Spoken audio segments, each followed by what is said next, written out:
أعوذ بالله من الشيطان الرجيم بسم الله الرحمن الرحيم حميم والكتاب المبين إنا أنزلناه في ليلة مباركة إنا كنا منذرين فيها يفرق كل أمر حكيم. حضرات 25 پارے کی تلاوت تراویح میں ہوتی رہی، ہم لوگ سنتے رہے، اور اکثر صورتیں اس میں مکی صورتیں. دیکھیے قرآن مجید میں کل 114 صورتیں، 114 صورتیں، اس میں 85 صورتیں مکی، 85 صورتیں مکی. باقی کی جو صورتیں ہیں 29 یہ مدنی صورتیں.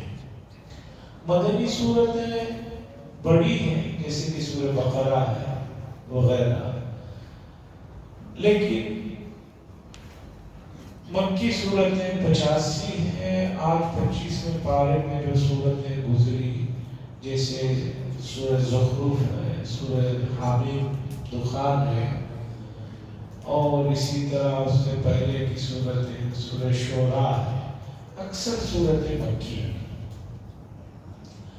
اور مکی صورتوں میں جیسے کہ کل بھی میں نے بتایا توحید کا مسئلہ ہے، رسالت کا مسئلہ ہے، آخرت کا مسئلہ ہے. آج جو آیتیں گزری ان میں کئی آیتیں ہیں جن کی طرف توجہ دلانا ہے. اس میں سب سے پہلے جو آیت ہے وہ یہ آیت ہے کہ اللہ نے فرمایا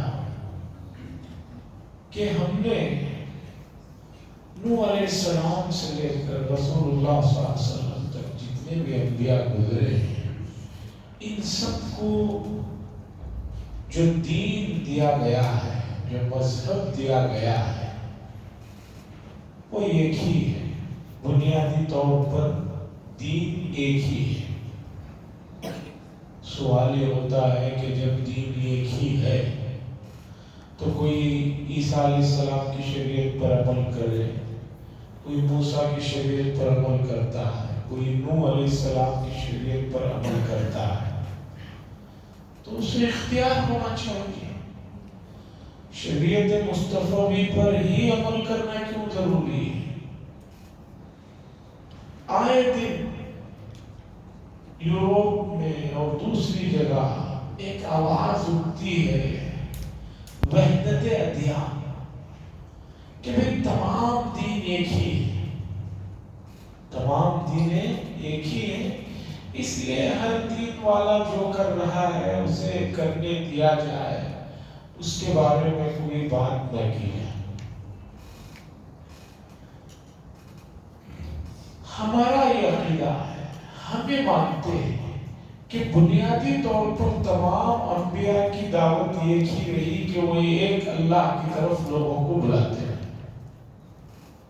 پھر رسول اللہ صلی اللہ علیہ وسلم کی شریعت کی خصوصیات کیا ہے، اس کی امتیازات کیا ہے، اس مسئلے کو آج کی جنریشن کو سمجھانا ہے.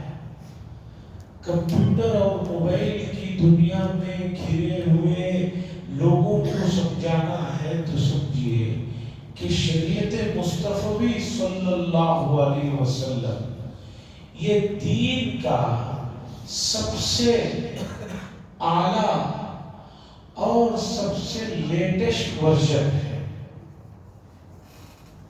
اس سے پہلے جو انبیاء علیہ السلام دین لائے، اللہ کی طرف بلاتے رہے، وہ صحیح ہے، لیکن آپ جانتے ہیں ہر آئے دن پروگرامنگ میں کچھ نہ کچھ تبدیلی آتی رہتی ہے، اپڈیٹ ہوتے رہتا ہے.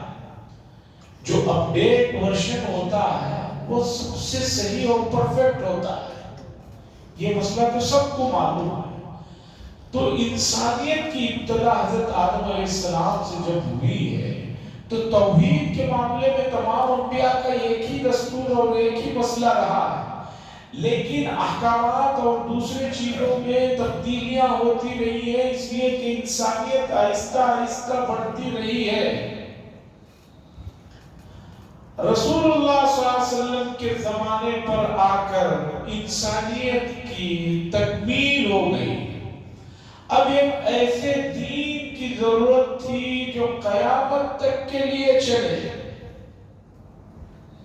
تو اس لیے رسول اللہ صلی اللہ علیہ وسلم کو جو دین دیا گیا، جو احکامات دیے گئے ہیں، یہ کمپلیٹ اپڈیٹ ہے. اس میں اور کسی اپڈیٹ کی ضرورت نہیں. یہ بالکل لیٹسٹ ورژن ہے.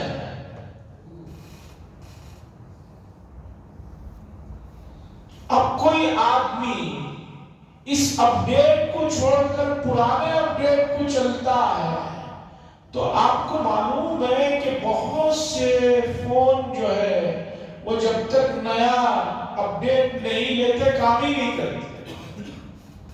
کئی آپ ایسے فون پہ کا آپ ہی لیجیے، ہر چند دن کے بعد اس کا ایک نیا اپڈیٹ آتا ہے.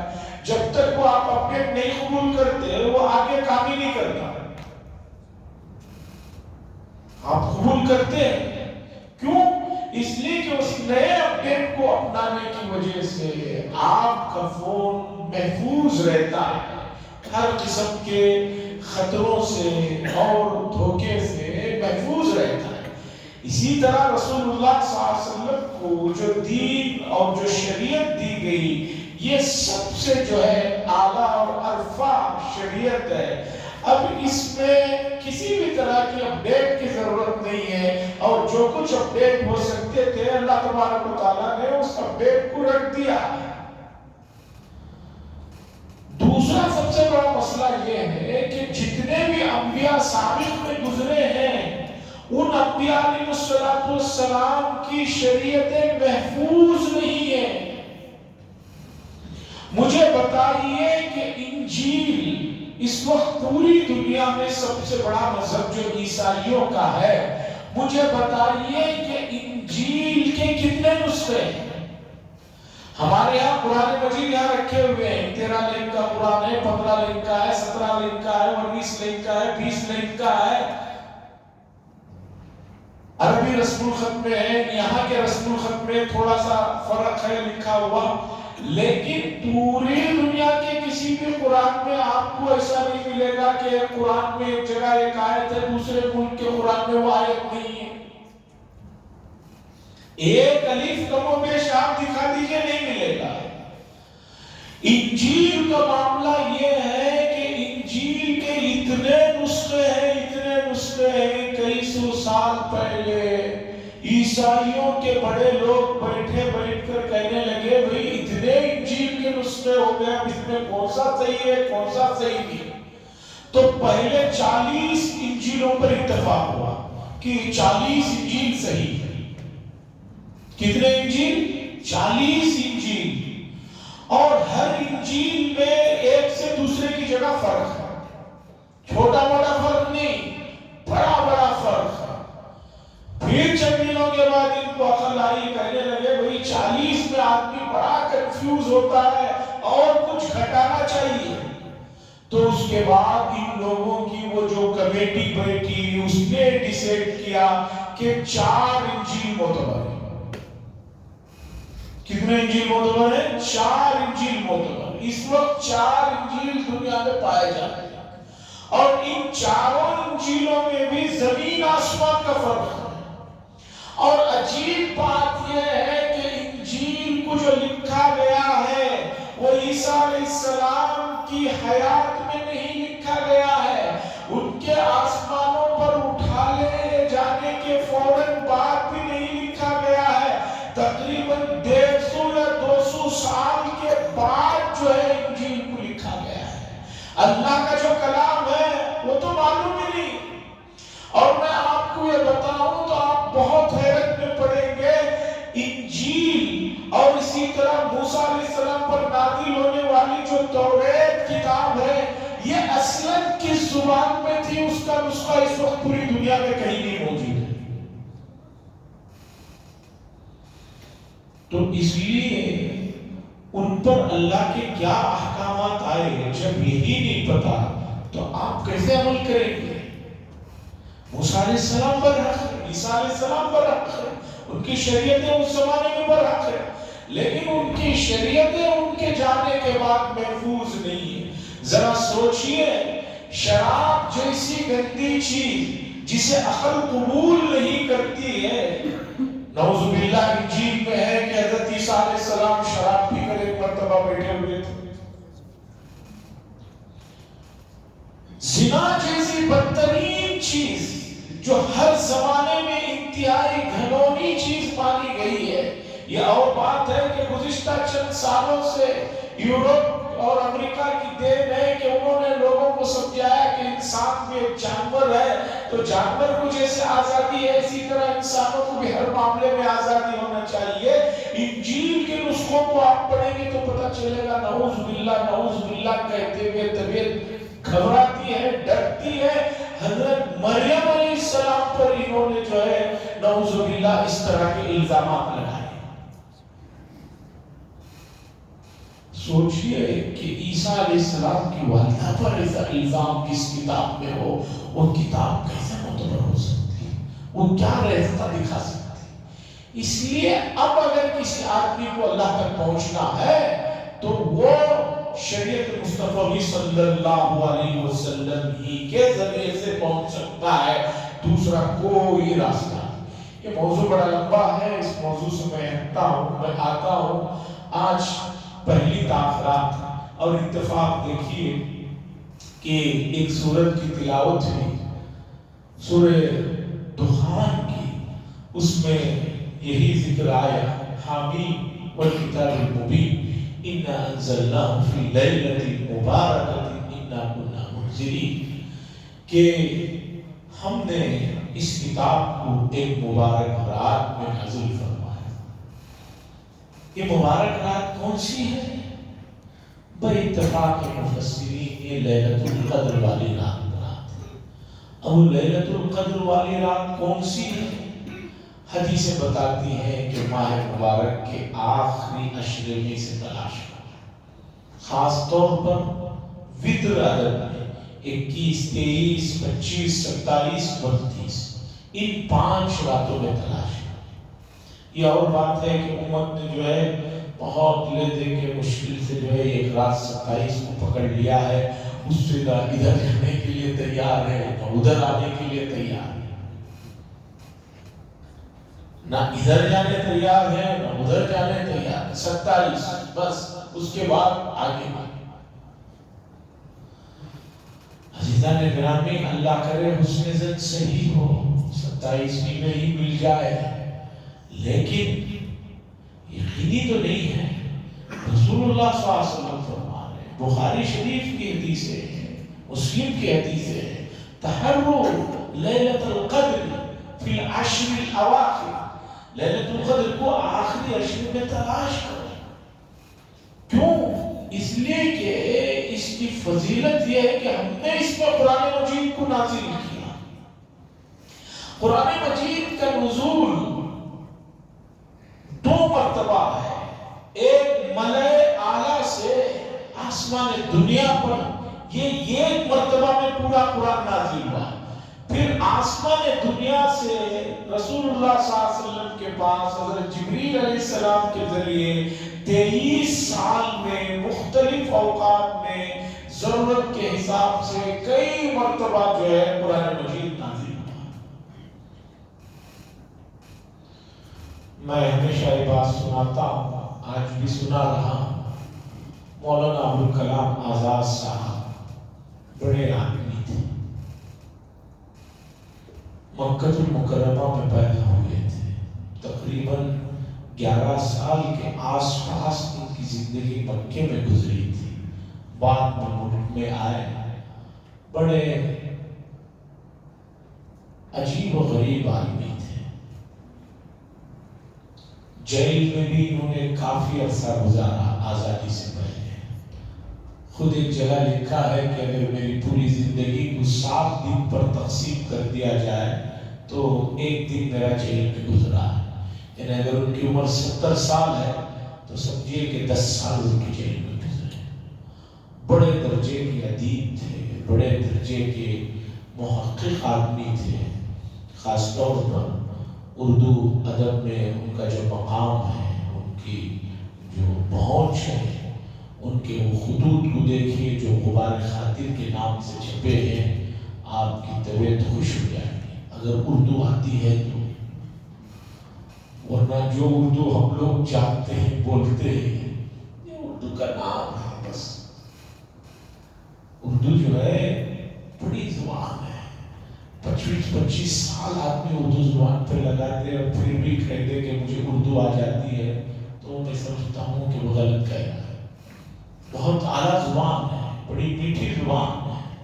غبار خاطر پڑھی ہے، احمد نگر کی جیل ابھی قریب میں اس کا نام بھی بدلا دیا گیا ہے۔ مہاراشٹر میں ایک شہر ہے احمد نگر، ایک گجرات میں احمد آباد، ایک مہاراشٹر میں احمد نگر، اس کا نام بھی ابھی قریب میں بدلا دیا گیا۔ وہاں کی جیل میں ایک عرصے تک رہے، وہاں بیٹھ کر خطوط انہوں نے لکھا۔ وہ خطوط ڈالنے کی باہر اجازت نہیں تھی، وہیں بیٹھ کر لکھے وہیں رکھے رہے۔ بعد میں ان کے خادم نے اسے چھپایا، اردو ادب پر جو ہے وہ نایاب ایک نسخہ مانا جاتا ہے۔ 24 کچھ خطوط ہے لیکن ایک ایک خط 18-20 صفحات پر مشتمل ہے۔ اس پر ایک خط انہوں نے چائے پر بھی لکھا ہے جو مجھے بہت پسند آیا۔ انہوں نے پوری چائے کی تاریخ لکھی اور اس کے بعد ہمارے ملک والوں کی جو ناگفتہ بھی حالت ہے اس پر بھی لکھا ہے۔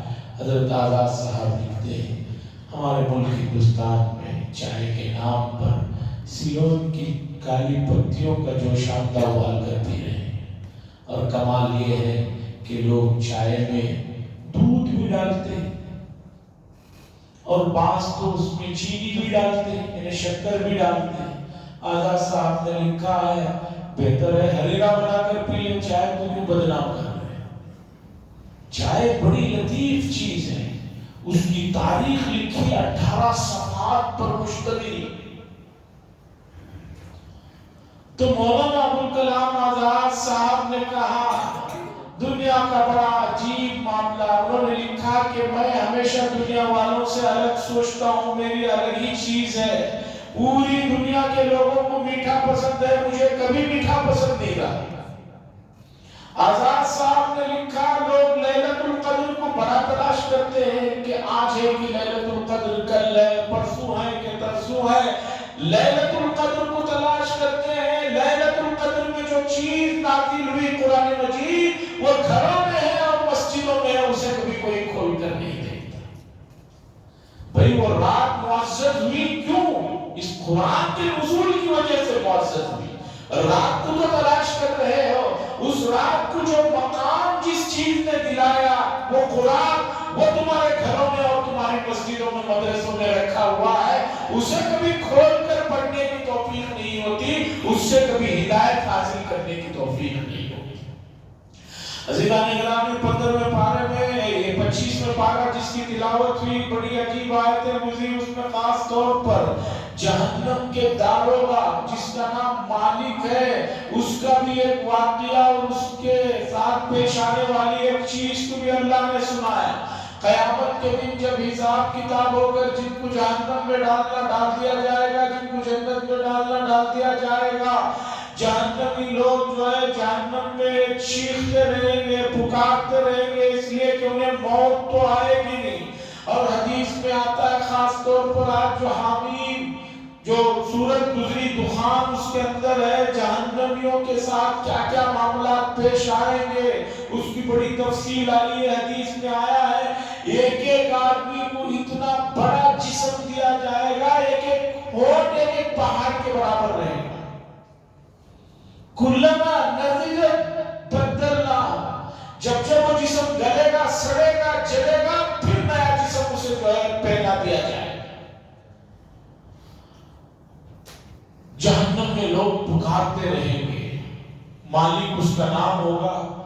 جنت کا جو داروغہ ہے، جنت کا جو ہیڈ فرشتہ ہے اس کا نام ہے رضوان، اور جہنم کا جو فرشتہ ہے اس کا جو مین ڈپارٹمنٹ کا ہیڈ ہے اس کا نام ہے مالک۔ لوگ پکارتے رہیں گے، پکارتے رہیں گے، پکارتے رہیں گے۔ بہت زمانے کے بعد مالک پوچھے گا کیا ہوگا، کیوں چیخ رہے ہو؟ کہیں گے ونادو یا مالک لیقضی علینا رب، رب سے کہو، اللہ سے کہو کہ ہمارا معاملہ ختم کر دے، ہمیں جنت کی طلب نہیں ہے، ہمیں موت دے دے، ہمیں موت دے دے، اس لیے کہ اب ہم سے برداشت نہیں ہوتا، موت آئے گی نہیں۔ یہاں تو آدمی خودکشی کر کے سمجھتا ہے کہ میں مر گیا ہوں۔ غالب نے کہا گھبرا کے کہتے ہیں ہم مر جائیں گے، مرنے کے بعد بھی سکون نہ آیا تو پھر کہاں جائے گا؟ آدمی سوچتا ہے خودکشی کر کے قصہ ختم کر دیا۔ حدیث میں آتا ہے یہ سب سے بدترین گناہ اس نے کیا ہے، جس حالت میں اس نے خودکشی کی ہے قیامت تک اسی حالت سے اسے ہر وقت گزارا جائے گا۔ زہر پی کر مرا ہے تو اسے قبر میں جو ہے ہر لمحہ زہر پلایا جائے گا، پلانے کے بعد اس کی روح تھڑپڑاتے ہوئے نکلے گی، پھر اسے پلایا جائے گا، اسی مرحلے سے گزارا جائے گا، کود کے مرا ہے تو اسی تکلیف سے گزارا جائے گا۔ تو فرشتوں سے کہیں گے یا مالک لیقضی علینا ربک، اللہ سے کہو کہ ہمارا معاملہ نمٹا دے، سلجھا دے، ہمیں ختم کر دے۔ اور یہ کہنے کے بعد یہ لوگ بڑے خوش ہوں گے، چلو بڑے زمانے کے بعد مالک نے ہماری بات سن، بہت مدت کے بعد، اس لیے کہ ایک دن 50,000 سال کے برابر ہے۔ قرآن نے کہیں 10,000 سال کی مقدار بتائی ہے، اس لیے کہ آدمی کو جتنی تکلیف زیادہ ہوگی اتنی وہ مدت زیادہ لمبے لگے گی۔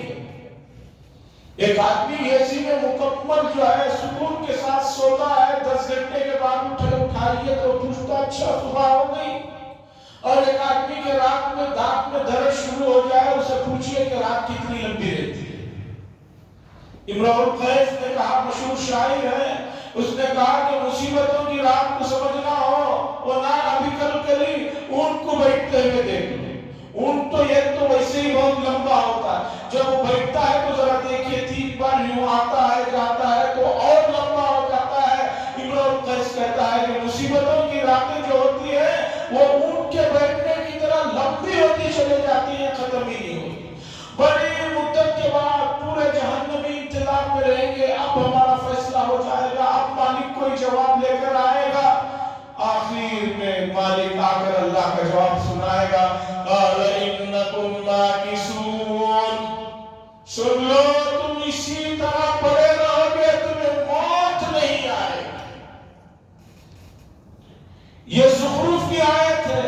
پھر دخان میں ایک آیت آ رہی ہے جو جہنم کا تذکرہ، بڑا ہی بھیانک تذکرہ ہے کہ جہنم میں ایک پھل کھلایا جائے گا جو کانٹے دار ہوگا، وہ جا کر آدمی کے حلق میں اٹک جائے گا، تو آدمی کہے گا کہ میں کچھ پلا دو تاکہ یہ جو پھل ہے یہ نکل جائے۔ دنیا میں کوئی چیز اٹکتی تھی تو پی لیتے تھے۔ حدیث میں آتا ہے اس آیت کی تفسیر میں، جہنمیوں کا خون اور پیپ جل جل کر جو نیچے ایک جگہ پر جمع ہوا ہوگا وہ دیا جائے گا، وہ اتنا گرم ہوگا کہ آدمی جوئیوں سے قریب لے جائے گا، اس کی وجہ سے ہونٹ جو ہے نیچے لٹک جائے گی۔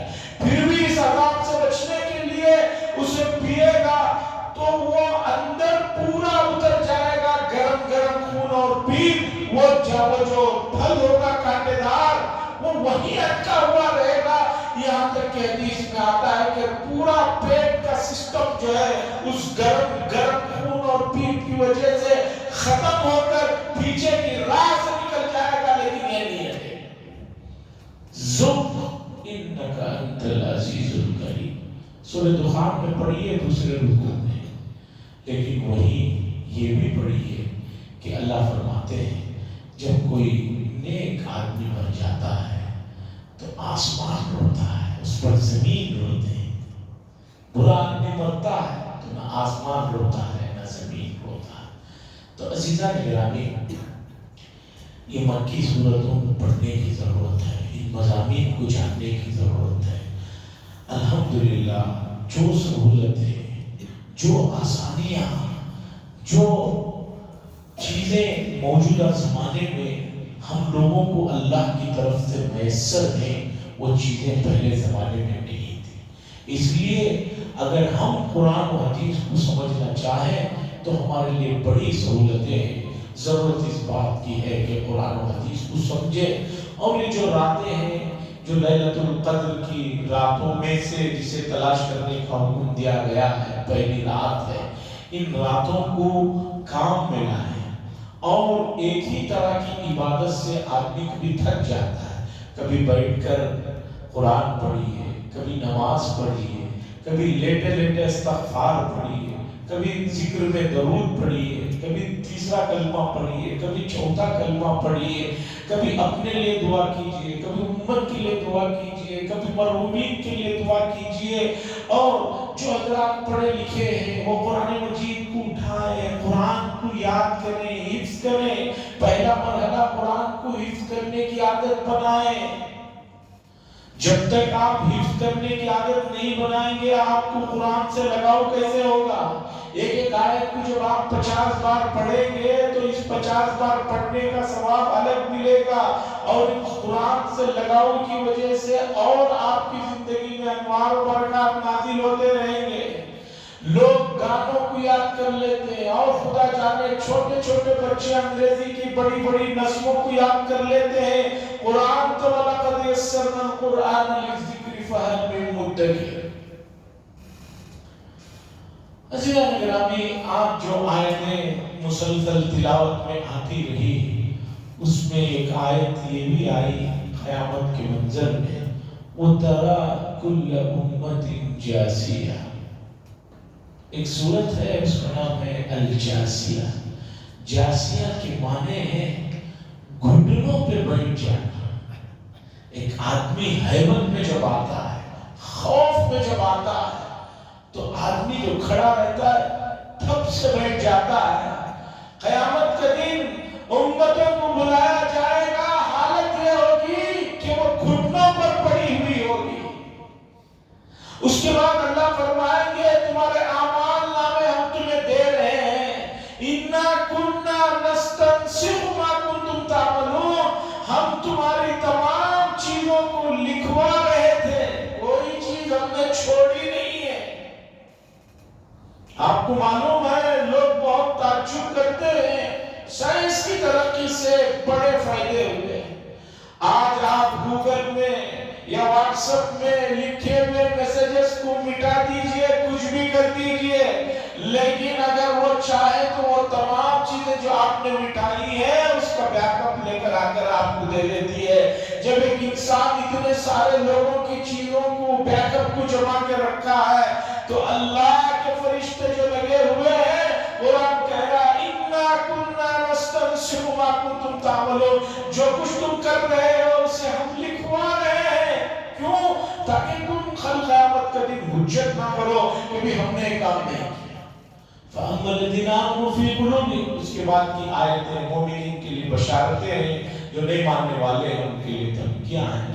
عزیزان گرامی، قرآن مجید کے کس حصے سے کون سی آیت لی جائے، کون سی یہ کیا جائے، اور ماحول ایسا بنا ہوا ہے، 2-4 منٹ زیادہ ہو جائے، چاہے تراویح میں زیادہ ہو جائے، نماز میں زیادہ ہو جائے، لوگ ناراض ہو جاتے ہیں، کہتے ہیں کہ بھی زیادہ وقت لیں گے، اب وقت بھی کم لیں، وہ مضمون کو پکڑے کہ یہ مضمون کو پکڑے۔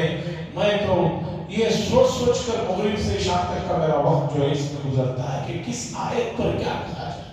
اس لیے مشترک طور پر الگ الگ جگہ سے کچھ آیتیں پڑھ کر یہ سب چیزوں کو بتایا، خاص طور پر مکی صورتوں میں میدان محشر کا، جہنم کا جو منظر ہے، جو وہاں کے حالات ہیں، ان سب کو سمجھنے کی ضرورت ہے۔